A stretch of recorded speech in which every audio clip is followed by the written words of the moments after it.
സമ്മേളനങ്ങൾ നടത്തി അനുഗ്രഹിച്ച ചെന്നൈ ഭദ്രാസനം, ബോംബെ ഭദ്രാസനം, കൽക്കട്ട ഭദ്രാസനം, ഡൽഹി ഭദ്രാസനം, ഈ ഭദ്രാസനങ്ങളെ പ്രത്യേകമായിട്ട് സന്തോഷപൂർവ്വം ഓർത്തുകൊണ്ട് ആറാമത്തെ ഈ സമ്മേളനത്തിൻ്റെ അധ്യക്ഷ പ്രസംഗം നൽകുവാനായിട്ട് അഭിയന്യ തോമസ് മാർ അത്തനാസ്യോസ് മെത്രാപ്പൊലീത്ത തിരുമനസിനെ ആദരപൂർവ്വം ക്ഷണിക്കുന്നു.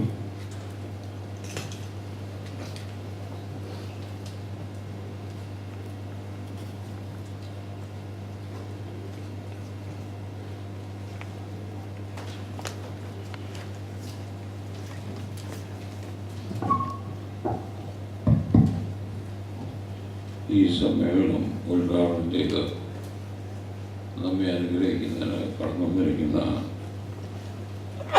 ആർച്ച് ബിഷപ്പ് സ്റ്റാനിസ്ലാസ്,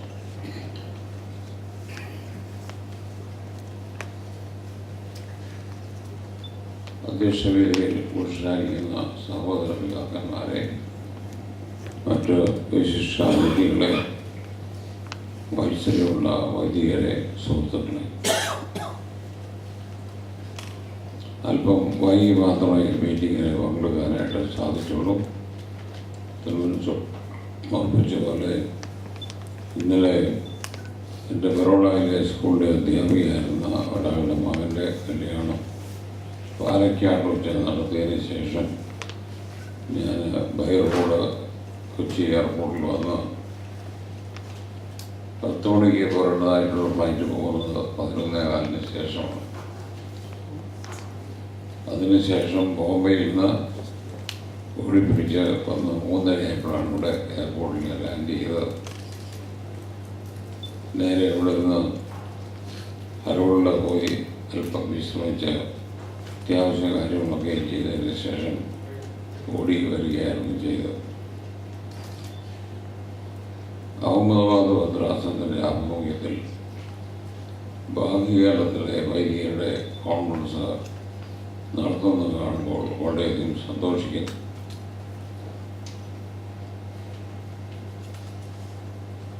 ആയിരത്തി 1966 ഒരു വിദ്യാർത്ഥിയായി, ഒരു അൽമായക്കാരനായി ഞാൻ ഗുജറാത്തിലേക്ക് കടന്നു വരുന്ന അവസരത്തിൽ മലങ്കര ഓർത്തഡോക്സ് സുറിയാനി സഭയ്ക്ക് ഗുജറാത്ത് സംസ്ഥാനത്ത് മുഴുവനായി ഉണ്ടായിരുന്നത് കേവലം 4 സ്ഥലങ്ങളിൽ മാസം ഓരോ കുർബാന. അതെല്ലാം ഓർഗനൈസ് ചെയ്ത് ദാദമകളുടെ സഹോട്ടക്കാരനായിരുന്ന KK കുഞ്ഞുസച്ചൻ, പിന്നീട് കൽക്കട്ട ഭദ്രാസനത്തിന് ദൈവദീപ് തിരുമേനി ആയിരുന്നു എന്നുള്ള കാര്യം ഞാൻ വിസ്മരിക്കുന്നില്ല. ഇന്ന് ഗുജറാത്തിൽ കാണുന്ന പ്രധാന പട്ടണങ്ങളിലെ ഇടവുകളെല്ലാം തന്നെയും 1970 ഞാൻ വൈദികനായതിനു ശേഷം ഓടി നടന്ന് ഓർഗനൈസ് ചെയ്യുകയാണെന്നുള്ളത് അഭിമാനപൂർവ്വം ഞാൻ സ്മരിക്കുകയാണ് ചെയ്യുന്നത്. When I was organizing parishes in Gujarat, I had the maximum support from the Catholic Church. I just wanted to acknowledge it right now. I remember an incident when I wanted to organize a parish in Rajkot. I landed there. The local people arranged it in the CNI church. Unfortunately, after my landing in Rajkot bus station, I was told that the church is not available. I immediately asked them, "No, where is the Catholic church?" They said, "It is on the way." I said, "We'll go there." When I went there, there was a Spanish priest, Father James Travesa. I still remember his name. He was having a discussion with the youngsters of his parish, and I introduced myself and explained the motive of my visit to Rajkot. He said one sentence which I always remember. We were sitting in the parsonage. Pointing to the church, he said, "This is your church. Whenever you want to say the Mass, you can use this church. Our morning service will be over by 8 o'clock in the morning. Then we have a service in the afternoon. You can use this church." Still, we purchased our own land, constructed a school building together with a chapel or a church. We were using the Catholic Church. Last September, when I met His Holiness Francis Papa, together with His Holiness Paulus II, and the Metropolitan of the London Diocese, UK, Europe Diocese, I explained this to His Holiness also. And we had not only in Rajkot, in Surat, Gandhidham, everywhere we had the support of the Catholic Church. I always remember with gratitude. Now we have churches everywhere in this land in the land of Gandhiji. And I had the privilege to organize the parish in Rajasthan, especially Udaipur, Banswara, and then Bombay, Andheri Church, Bandra Church. These churches are all organized by me. Now this area has developed, and this is a diocese also. We should be proud of this. Indirectly, what I am telling you is, our church is growing. Everywhere in India, we are having our own place of worship, and our congregations are doing their best to maintain the tradition of our church.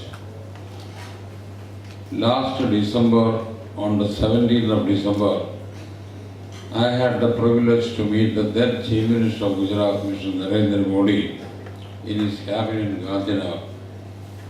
I was escorted by the District Collector of Baroda, Mr. Vinod Rao.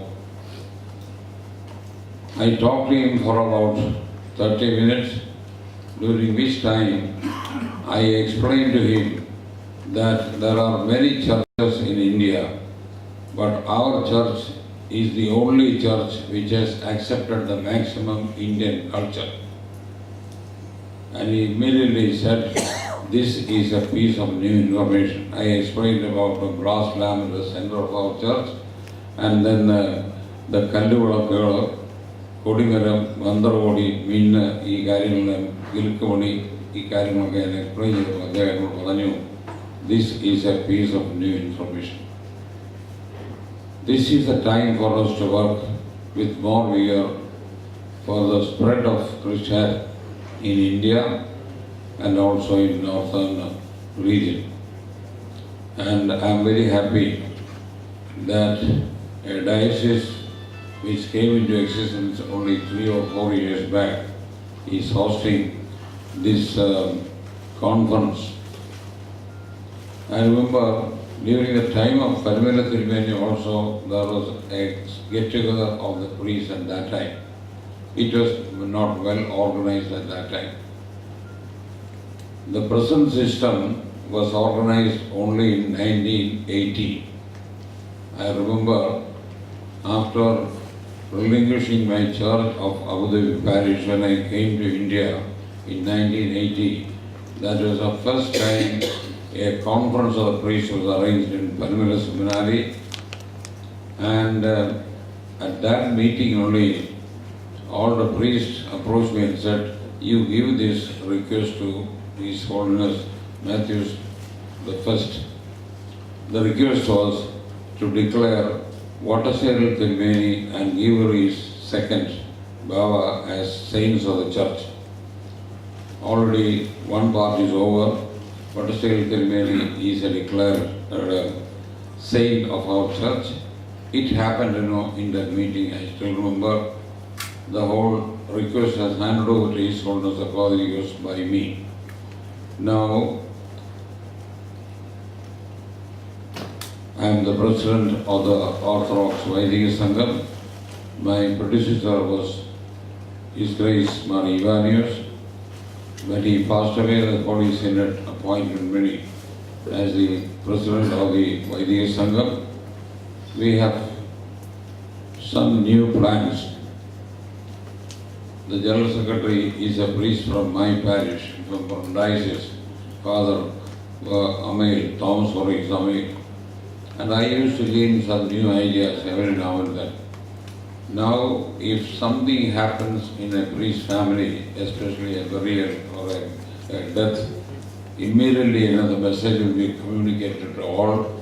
The idea was given to him by me. We have some more plans in our mind. We want to have a well-organized organization of the priest so that it will be mutually beneficial. We all will grow and work for the greater glory of God not only in India, outside India also. I remember immediately after my becoming a priest in 1970, we had our Bhagya conference every year in the month of May. I used to tell at that time in the meeting, we should have a theological seminary outside Kerala. The place suggested by me was Kunnur or Ooty. At least now we have a theological seminary outside Kerala, Nagpur Seminary, because when I started my work as a priest in the 1970s, priests getting training in Kerala, coming to North India and working together. For suggesting this, I had the Medali Church in my mind. Whenever I used to go around in Gujarat, I used to stay in the Catholic parsonages. These priests, from Spain and Portuguese, they come out to India. First, they are sent to a language school. They learn Gujarati. After learning Gujarati language, they are posted in a small village. The moment he comes down from his car, he will talk to the local people in the local language. That helped the Catholic Church a lot. That I have realized it. With that in mind, I suggested that we should have a theological seminary for the church outside Kerala, and it is materialized. I have one more suggestion, that we should have a language school also attached to this seminary, and those who are working in Bengal area should be taught Bengali language. Those who are in Gujarat should be taught Gujarati language. Wherever they are posted, the local language we should learn. With the knowledge of Malayalam alone, I don't think that our pastoral work will be successful in this part of our country. So I remember the suggestion I have made in the Bhagya Bhadrasanam long back in the 1970s beginning. Seminary has already come into existence. This is again a pending issue. I want to see that a language school is also attached to our seminary in Nagpur, so that our work will be more concrete and effective, so that our church will grow. Recently, you also must have heard that we have in the Calcutta Diocese a Hindi speaking congregation. We are growing. So we should keep all these points in mind and work. Before I conclude, I again thank the Catholic Church for all the services they have rendered to us when we were organizing parishes in Gujarat. And I am very happy that so many priests from the Bhagya dioceses, outside Kerala dioceses, are attending this meeting, and during this short stay in Ahmedabad, we will learn more things and exchange ideas. Ultimately, that will help our church. With these few words, I cut short my personal address. Thank you very much.